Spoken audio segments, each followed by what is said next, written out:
Joining us today is one of the most influential Catholic thinkers and writers of our time, best-selling author, Father Andrew Greeley. His latest book, Jesus, a meditation on his stories and his relationships with women, examine the many parables told by Jesus. Father Greeley, welcome and thank you for joining us today. I'm glad to be here. I always like to talk about my books. Do the parables have a universal theme? If we didn't know that Jesus was extraordinary from our faith, that he was unique among humans, we would know it from these stories because they're all so categorically different from the stories that are told about other men. You talk about Jesus' attitudes towards women. Can you tell us how Jesus felt about women? Jesus delighted in women. He liked them, he admired them, he loved them, and he respected them. The book not only is about the stories Jesus told, but about the stories told about Jesus. And the stories told about Jesus' relationship with women are almost as unbelievable as his parables, given the era in which he lived, when women were treated with contempt, when they were definitely inferior human beings. They could be bought and sold. And any wise person, such as Socrates, for example, was very critical of women. But Jesus never said a harsh word about them, never said a harsh word to them.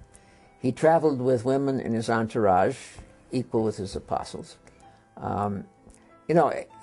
Jesus was a radical feminist by the things he did and the things he said.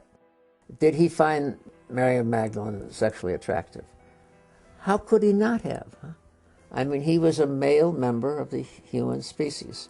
He was more than that, but our doctrine says he was human in all things except sin. And finding members of the opposite gender, or even of the same gender, sexually attractive is not necessarily a sin. As a Catholic woman, I enjoyed that you said that if Jesus chose to be married and be a father, it wouldn't have changed who he was. No, Jesus was free. He was as free as any human. He had a mission. He had a destiny. And he decided at some point that that destiny was incompatible with having a family, as others of us have decided since then.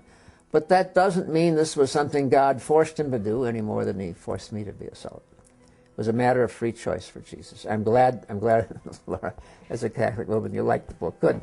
I have one reader. So did Jesus' views of women conform to the time? People in general were baffled by him. Huh? And he was a troublemaker.